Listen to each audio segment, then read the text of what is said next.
What is up, YouTube? This is Matt with Paintball Talk. Today I am going to go over my gear, what I use when I play. I'm a scenario baller.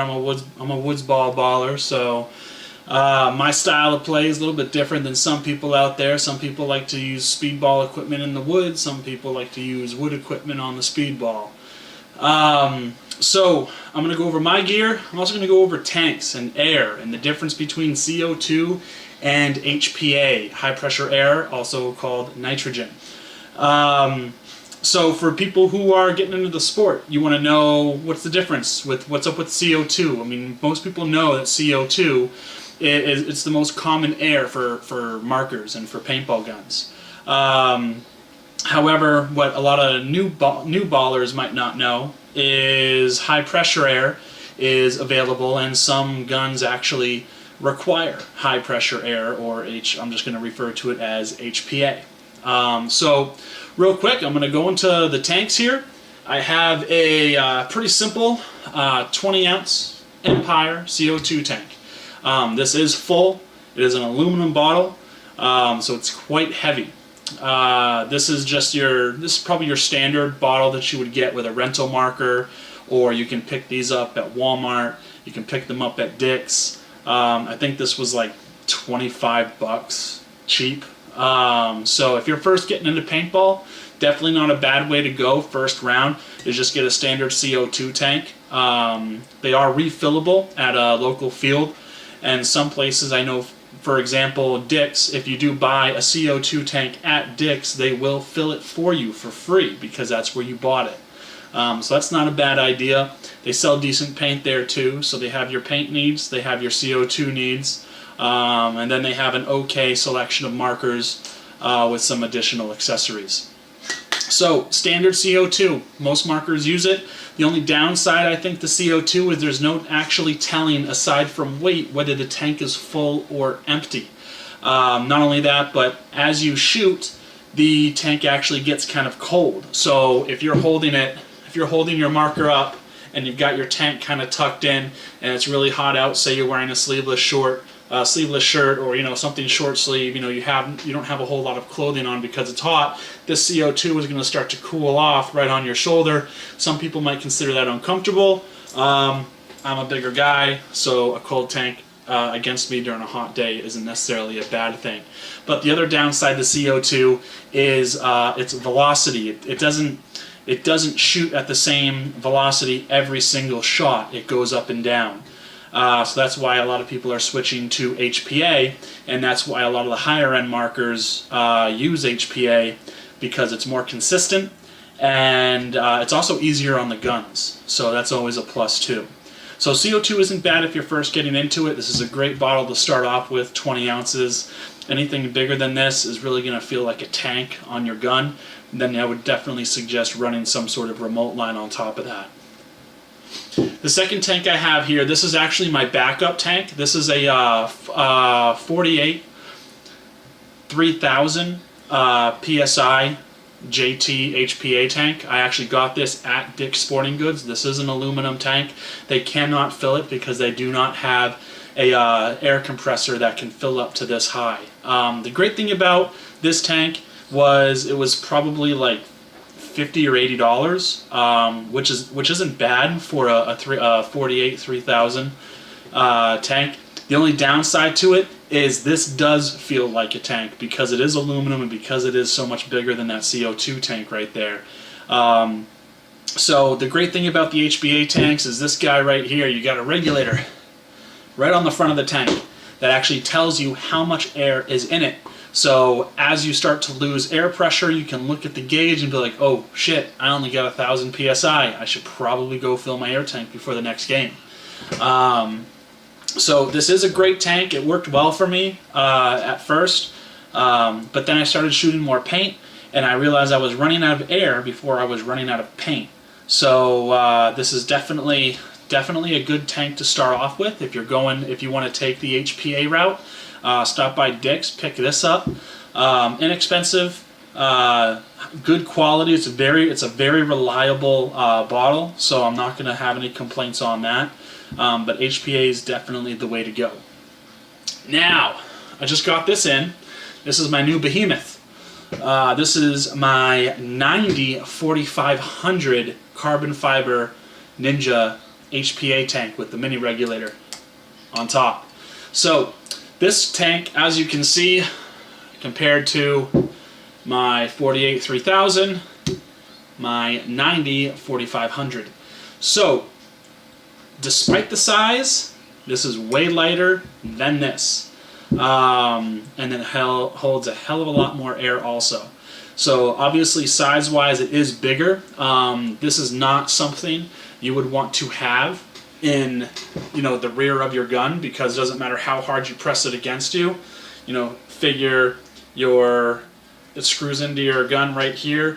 You still have to kind of reach out here to grab it, and then say you grab the handle and then you're holding it like here, you're kind of out far. Some people like to be tighter, like the tank a lot closer to you.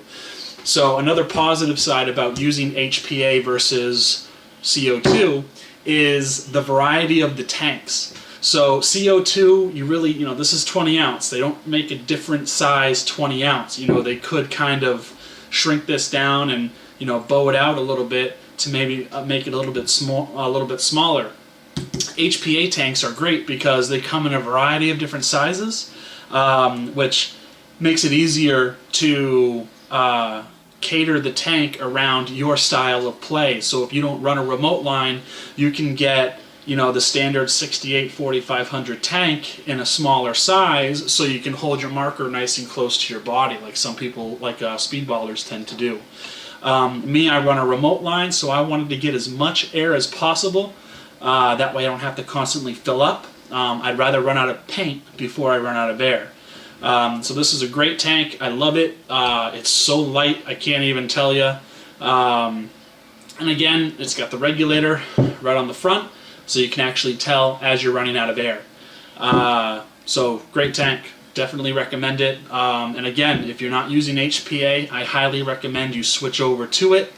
It's more reliable. It's more consistent. Your paint velocity isn't going to decrease or increase and spike at multiple times. You're just going to get a steady stream, you know, 270 feet per second, you know, whatever it is you guys have to chrono at your field, that's what you need to do. HPA is definitely going to be the way to go. So I'm also going to go into my gear. So I showed you the tank that I use. Obviously I use a remote line, so I might as well transition right into my coil here. So this is a Ninja coil. No, I didn't get a Ninja tank because I have a Ninja coil. I don't really care about matching things up like that. The specific reason why I got this is because of the push button release. It doesn't have the slide check like some of those cheaper coils do. This push button release is, oh man, I went from a slide check to this push button, and I can't even tell you how much easier this is. Literally, when you're ready to play, you take it, you push it right in, it clicks into place. You don't have to pull anything back and push and pull and stuff like that. And then when you're ready to take your air out, you got a little push button right here, and all you do is you push it. And if this was in my bottle, if this was screwed onto the top of my bottle, you would actually hear the air coming out, and then literally popping this right out. So again, it's just a push button. That's all you have to do is you put it on, you put it up, you take it off. It's so easy, and that's exactly why I got this remote coil. So I highly recommend that Ninja push button remote coil. It's good quality stuff. I get caught on twigs all the time, and it's gotten pulled out and all kinds of stuff, and it's still holding strong. I haven't had any issues. So again, Ninja push button remote coil. Spend the extra cash if you're going to be running remote for convenience, because this is definitely a great way to go. So again, Ninja push button remote coil. Definitely pick it up if you don't already have one, or if you're considering a remote. This is probably the best one that you can possibly get, in my opinion. So I already showed it to you, so I might as well go into depth. This is my marker. This is my TM15 Empire battle tested TM15 limited edition. As I showed you in my hopper episode, I'm running the BT rip clip with the low profile 180 200 round hopper right on top. You're going to notice that there is no stock. I took the stock off for two reasons. One, it's easier to maintenance when you're out on the field playing, because with the stock on, I can't put it on all the way because of how it's closed. With the stock on, you actually have to remove the stock, and then you have to remove this little back piece right here. You see these two screws?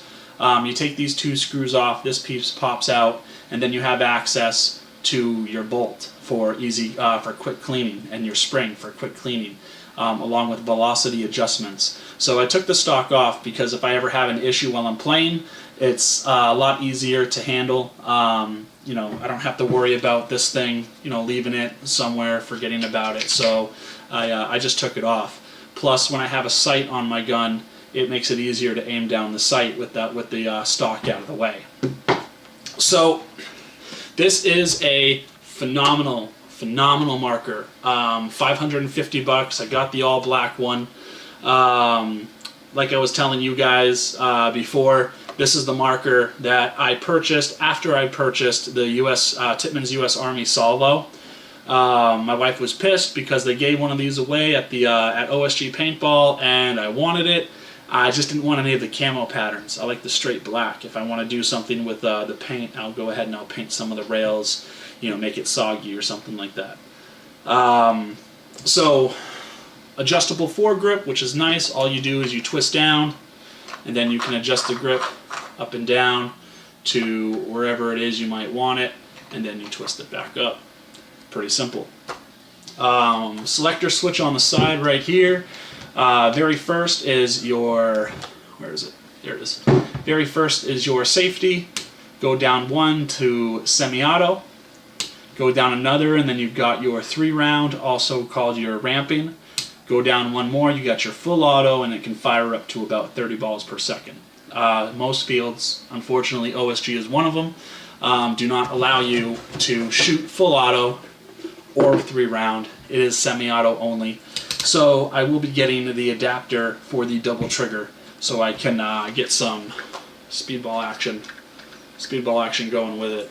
But again, the reason why I left the stock off is because I can keep my elbows in tight, I can keep my marker nice and straight, and then I can literally aim straight down the sight regardless of what type of goggle I'm wearing.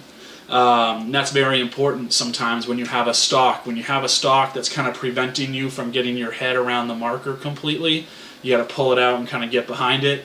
If you have a sight on your marker, depending on the type of goggles, some goggles like the ProFlexes are very flexible, so you can literally put your face right up to the marker and aim down a sight, but not all goggles are like that. So that all matters. Now, some of you might be looking at this and be like, what are you talking about? That doesn't look like the TM15, because it does not have the barrel that it originally came with. So some of you might be looking at this and saying, why does it, you know, it's not just the stock that's missing, the barrel is also a little different. This is the barrel that it originally came with. This is just a regular barrel, nothing special, with the Apex 2 tip already on it. I can't stand the Apex tip when I'm playing woods ball because I'm not looking to curve balls. I'm looking for my marker to shoot as straight as possible. So I got rid of the Apex tip because even with the ramp all the way back, I still couldn't seem to get a straight shot. So I took the barrel off and I replaced it with this Rap 4 tactical rifle barrel. So this barrel is quite nice. It is rifled. I don't know if you're going to be able to see this, but if you look down the middle, you can actually see the rifling, which are just straight lines, and that allows you, that kind of gives you a little bit more accuracy. We are shooting paint. We are shooting round, spherical balls. You know, this isn't a first strike capable marker, so The rifling is going to do a little bit, but not a whole lot. I was more interested in the fact that that's a cool looking barrel without an apex tip. The only cool thing about the apex tip is, it kind of looks like a silencer, which again doesn't do anything for a paintball gun. It just looks intimidating. So what did I do? I actually got this barrel tip, which is actually an M4 style barrel tip. And the cool thing with these barrels is you can get mock suppressors to screw on them as well. This is just a 12-inch barrel. Shoots just fine. Not this Sunday that just passed, but the Sunday before, I took a guy out probably at about 50 yards, maybe. I was up on a ridge. We were playing a capture the flag style game, but no one was really capturing the flag. They were just eliminating. I and two other guys went up the left to a ridge. I kind of sat near a bunker on the ridge and just kind of aimed down into a window about that big.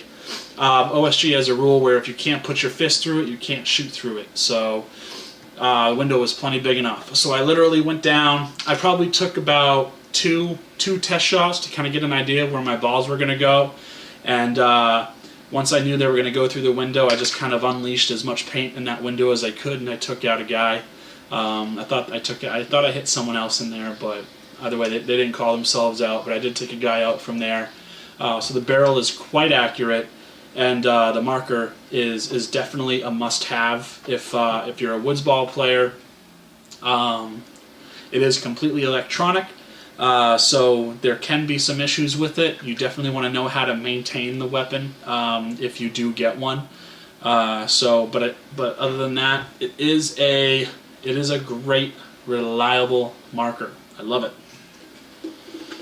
So I did touch real quick on my goggles, so I'll talk about my goggles real quick here. This is also what I'm running when I'm playing. So these are some great goggles. These are the Proto Axis with the high definition thermal lenses. The reason why I got the high definition thermal lenses and not smoke or mirrored or whatever like that is because I own a pair of Maui Jim sunglasses. Maui Jim sunglasses are great sunglasses. They are above Oakley. They are above Ray-Ban. They run about $250 a pair, and they also have these amber high definition type lenses. And when you wear them, colors just pop. And when you've got speedball players playing woods ball, it's great because their fluorescent colors and their bright colored jerseys just pop with these lenses. Makes it makes it much easier to see them. These are great goggles. They're very comfortable. I don't have any problems with fogging. I did have like a standard pair of Tippmann goggles, $40, nothing crazy, and they were garbage. They fogged up within 10 minutes of wearing them. So I'll put them on real quick just so you can see what they look like.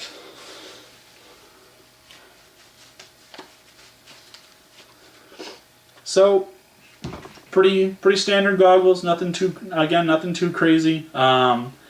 You can hear, you can speak very well. My main concern was the bottom and the sides. When you're looking at the sides, they definitely protect a good amount of your face, especially someone like me who's a little bit bigger. It's very important that you cover as much of your face as possible because a lot of the goggles that are out there that are really popular are narrow and they don't cover your entire face. Little mod I did to these guys, I put in a fan. I showed you this briefly in one of my other videos, but I'll go in more into detail. I put in this fan right there. It's not very big, but it does the job when it's really cold outside or really hot and humid outside. So you guys who are in Texas or really hot states, the fans work very well. If there's a dramatic change in temperature between the lens and the player. So, for example, here in New Hampshire, when it could be 70 degrees one day, 80 degrees with 100% humidity the next day, and then it drops down to 40 degrees the next day, it's very important to make sure you have a thermal lens that doesn't fog up, and it's also important to make sure that you have the right type of mask that fits you. So yeah. The cool thing with this fan is it's powered by a battery pack on the inside. It's located right here. 4 AAA batteries.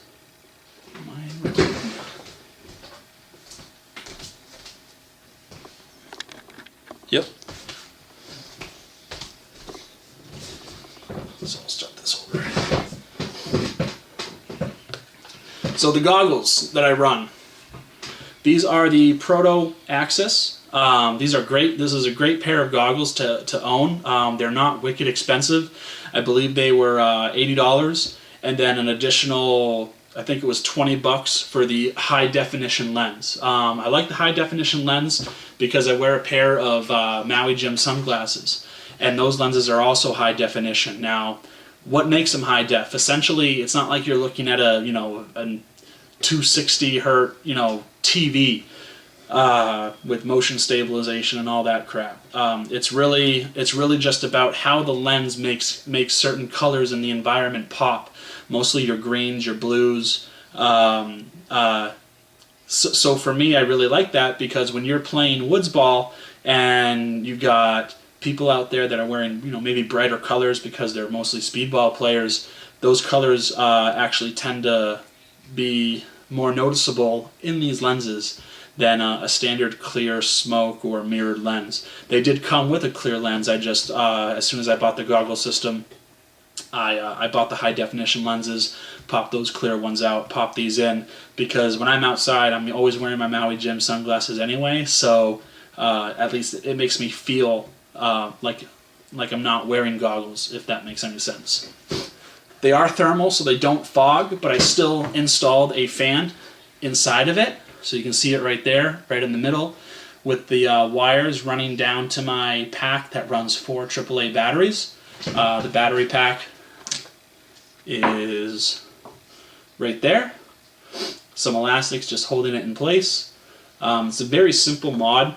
The fan cost, I think, $12. I had to order it online, had to pay some shipping, and then it's just standard red and white electrical wire running to the battery pack. The battery pack I bought at Radio Shack for a couple bucks, and I just put some shrink tape around the wires to protect it from any outside debris, paint obviously, and dirt. So very great goggle. No fogging issues, and when you turn the fan on, it does not run very loud at all. So definitely a great goggle system to have. What I wear under the goggles is usually this dye headband, or dye do-rag I call it, because do-rags used to be like this. I have this thing right here, covers your entire head, so great way to try to blend into your environment a little bit more. It smells disgusting. And then I run a pair of Planet Eclipse full finger gloves. I love wearing gloves when I'm playing paintball because I sweat a lot and my arms get very shiny when I sweat. And then if I'm running around, the sweat is going to be bouncing off of me. So I have these goggles because it's easier to hold on to my marker, and along with my vest if I have to do anything. It just makes gripping things a lot easier, and obviously it protects your hands. You are playing woods ball after all, so protecting your hands from getting scratched on twigs, thorns, rocks obviously. For me, it just makes things a little bit easier. When I install that double trigger, I might get a pair of fingerless gloves, or maybe just cut the fingers, the index and middle finger out of my right hand, so I can double trigger a little bit easier, double finger trigger a little bit easier with that. So when you're, along with protective gloves, you also need something to protect your feet. These are great boots. I worked at a shoe store as one of my very first jobs. I worked at Red Shoe Barn in Dover, New Hampshire, and I had a lot of police officers, a lot of ex-military construction workers, a lot of those people coming in. people who do a lot of manual labor for their work. And these Magnums, the type you wear on your feet, not the other kind, although I have some of those too. These boots are great. So Magnum is a brand that I came to learn was probably one of the most reliable and most comfortable boot brands out there. And they make a large variety of different style boots. This is just a pair of their stealth boots that they actually don't make anymore. These are pretty cool because unlike some other boot companies that use Gore-Tex, which is a very well-renowned waterproofing brand, some boots have Gore-Tex inside of them to make them waterproof. Magnum kind of has their own thing.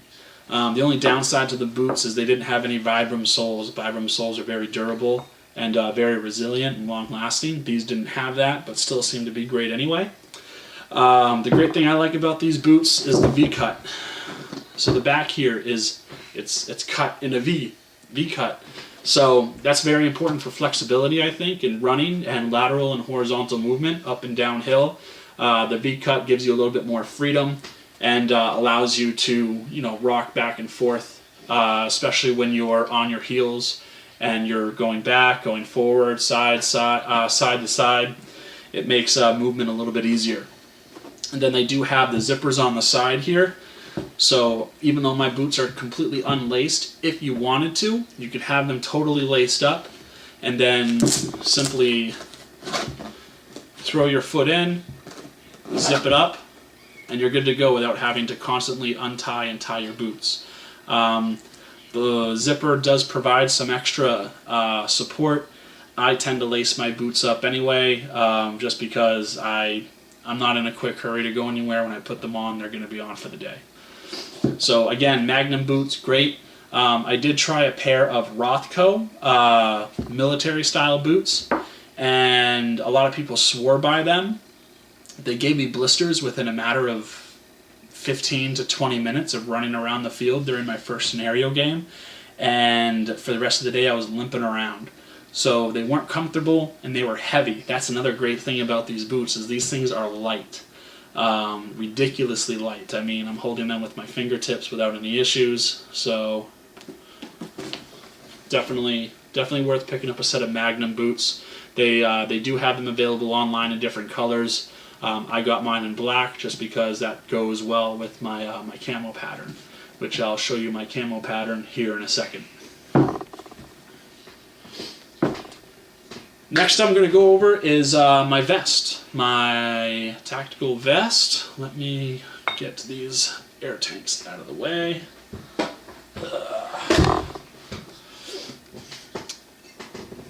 I love that carbon fiber. I just feel like I can flip this thing all over the place without a problem.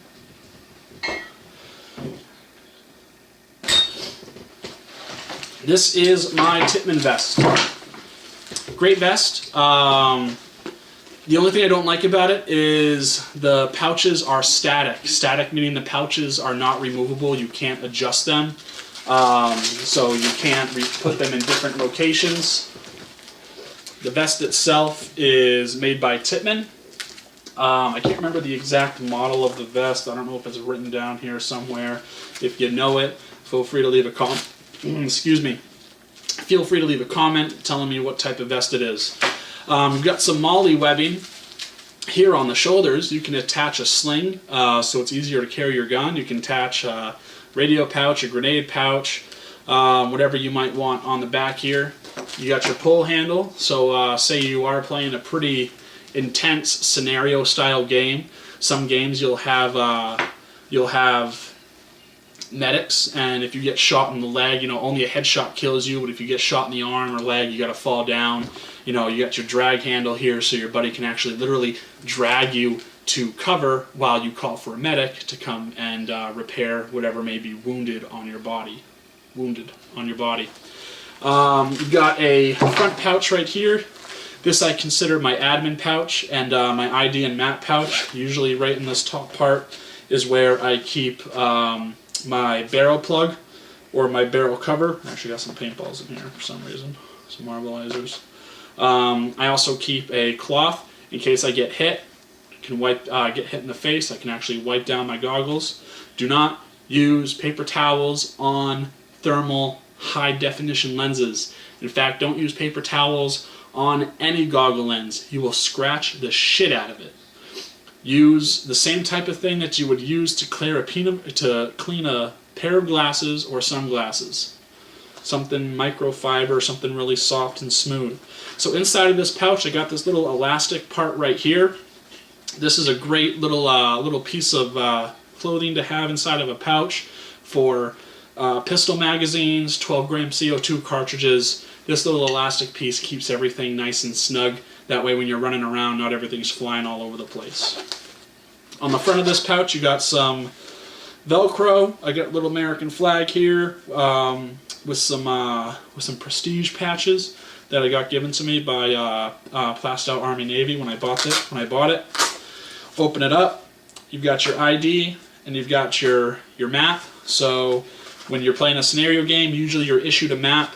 Some more extreme scenario games, you're also issued an ID because sometimes they won't put any sort of identifying mark on you. You literally, if you see someone who you don't think is on your team, you need to ask for their ID. Obviously, they don't answer you, then they shoot you. So, great. This is, again, what I call my admin pouch. I call this one my dump pouch. It's literally a big pocket. You put whatever you want in here. So, empty magazines, grenades. You've got little elastic attachments right here on the side, so you could actually stick some 12-gram CO2s right here if you're running a TPX, which I plan on running. I plan on doing some dual-wielding pistols eventually. I just got to get the because $250 a pistol, so I have to get the $500 together to get two TPXs. So this is a great little pouch for like I said, a dump pouch. These shoulders are adjustable, so the shoulders, you can lower or shorten the shoulders depending on your body type. I'm a bigger guy. I like my vest to cover my belly as much as possible because, you know, it's slimming. So these shoulders are adjustable, which is great. You've got these sides right here, which are also fully adjustable, so you can snug it up or loosen it up depending on your body type, so it's really customizable to your body. It's very nice. And then underneath, one of my personal favorites is you've got this tournament style waistband. It's an elastic waistband. So the front part of the vest has Velcro, and then this is Velcro, so it sticks, which is nice because this is not going to ride up. This is not going to bounce all around while you're running around. And then this itself is Velcro also. So you literally wrap this around your waist, throw this on top, and then on the very bottom, you've got these belt loops right here. So if you're running a tactical belt or a regular, if you say you just running a regular belt with your pants, this can actually hook around your belt and keep it in place. So as you're running around, the vest is bouncing. If you're running a heavy tank like I have on the back of your vest, it's not going to pull up because it's going to pull to a certain point. It's going to ride up to a certain point, but then these are going to keep the vest in place because they're attached to your belt. So that's always a plus. I just saw a paintball. Maybe I was wrong. Oh yeah, there's a paintball right there. On the back here is where your pods are. This is a 4+2. So you've got your 4 pods. One. Try to make this a little. Here we go. So you've got your 2, 4 plus 2. These little elastics. I usually keep the smaller pods right here, and I don't put them upside down because you don't really have any Velcro keeping a pod in this little elastic loop right here. So I usually put smaller pods on these ones, and I keep them up. And I ask one of my buddies if I can't reach. I'm a big guy, so I got big arms, so it's kind of awkward for me to get to those ones. So I usually ask one of my buddies I'm rolling with to grab me a pod real quick. Then you've got your tank. Your tank pouch. Again, these are all static. These are all static pouches and pod holders. So they are placed there permanently unless you rip it off, which you're going to destroy the vest if you do that. So this is not a moldy system. This is not a modular system. Everything is static, so it cannot be removed. This is the tank pouch, which is great. I already tried my new tank in here, and for all you guys who are worried about whether your tank will fit, it will fit just fine. So you literally just take it, fasten it down, and then you've got some reinforcement to keep your tank in position. There you go. Run your remote line, left or right side, depending on your preference, and that 90 4500 tank fits in there just fine. So if that can fit in there, I'm sure whatever tank you're running can fit in there too. So that is my vest, and I will also talk about my camo pattern real quick. So I'm running, I'm rocking the Woodland digital cam. The reason why I'm running Woodland digital cam and not, 8-color desert or multicam, which is what you see a lot of, or your standard ACU, which is like a grayish sort of camo, is because, again, I am playing in the woods. We are in New Hampshire, so we have a lot of green foliage. This isn't down south where where you might have a lot of dead crabgrass during the hot weather. Everything kind of turns sort of deserty sometimes.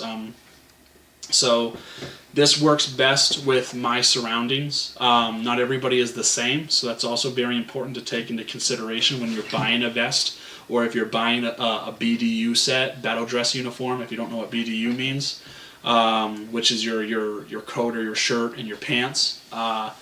So I run this camo pattern because, again, where I play, it conceals me the most. Even though I'm a big guy, I know it's probably hard to believe, but like I said last weekend when I took that guy out at about 40-50 yards away, I don't think he had any idea where the shot came from or where I was. The TM15 is a very quiet marker, and then I was quite well blended into my surroundings.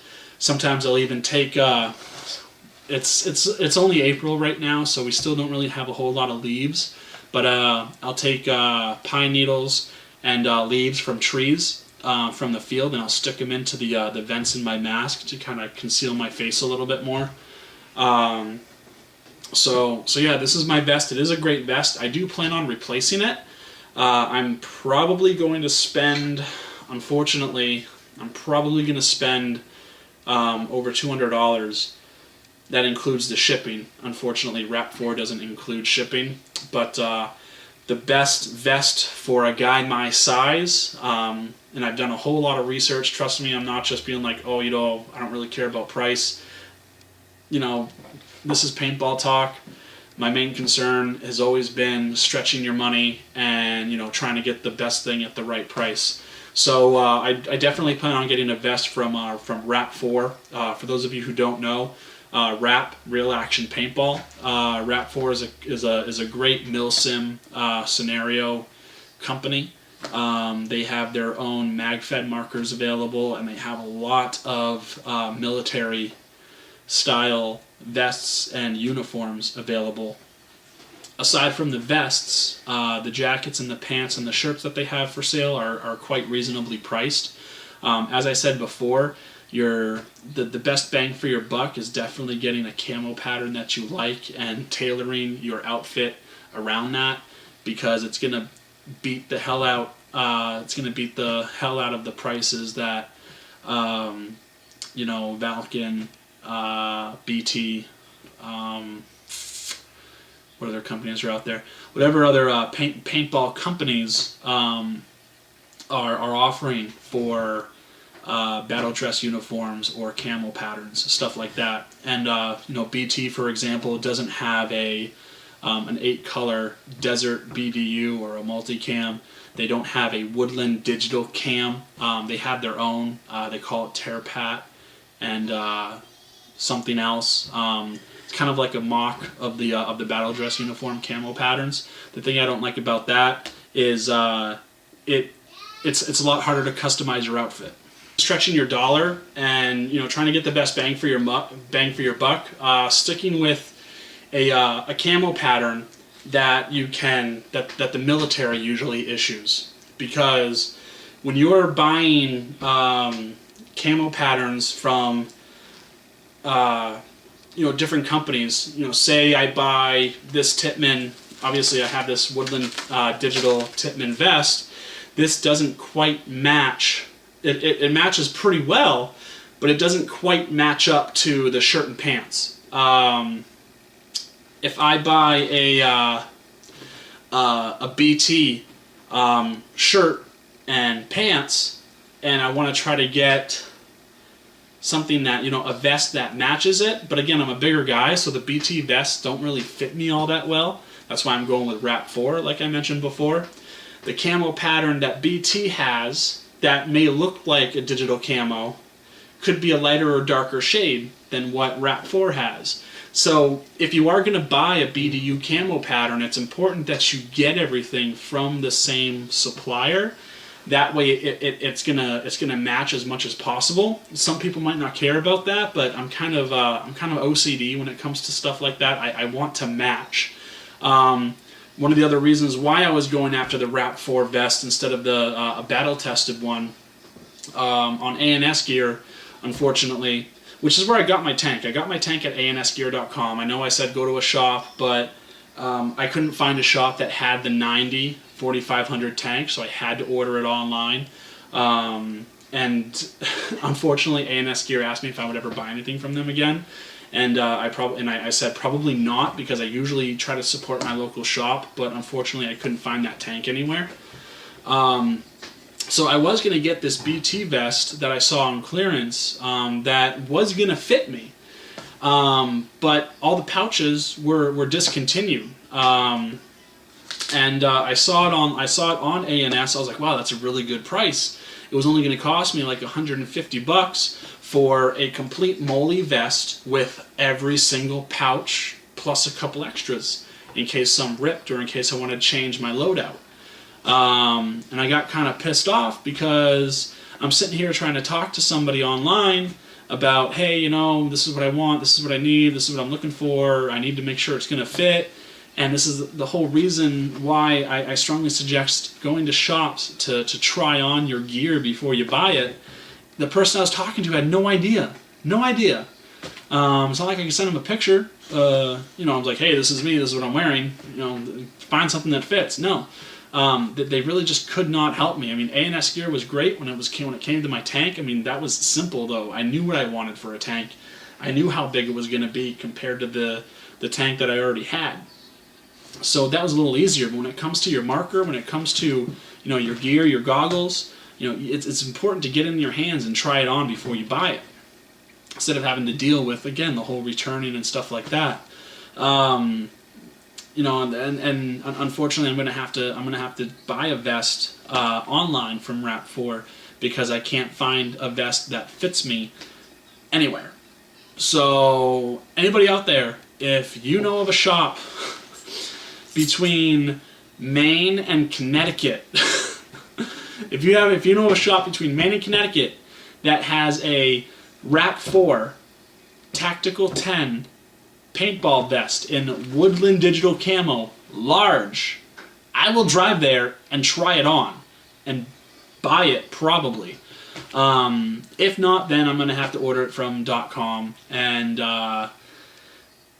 cross my fingers. So I'm running a basic pair of pants. I'm not going to really show you those. They're nothing fancy.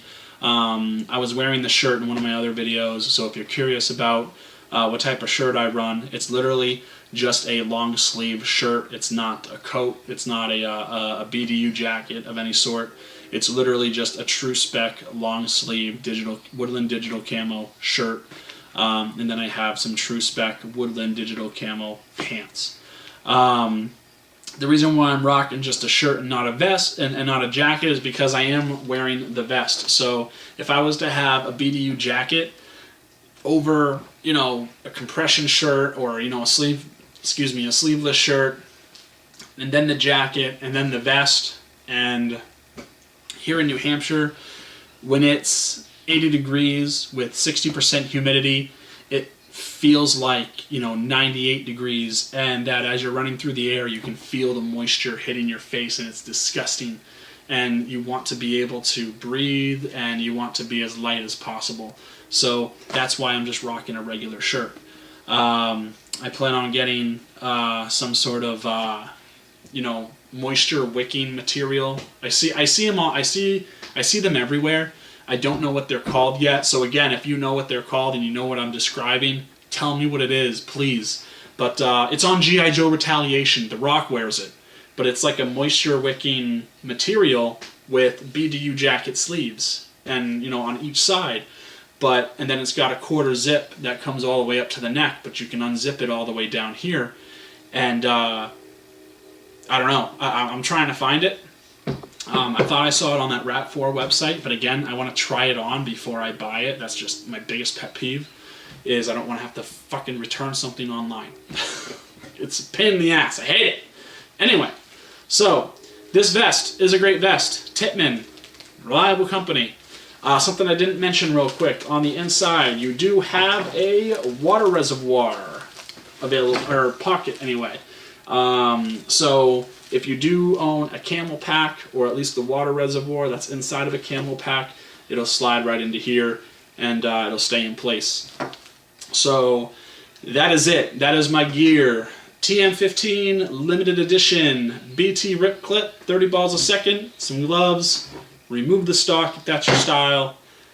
Tippmann vest, Magnum boots, Axis Proto goggles with the modded fan, high definition lenses, and you own some shit. So, thank you for watching. Comment, subscribe. When I get my vest, I'll put it up. I'm working on getting a goggle cam so I can put some footage up.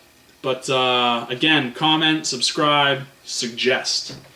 Tell me what you want me to talk about. Tell me what you want to talk about, and I'll talk about it. Oh yeah, the stock does adjust.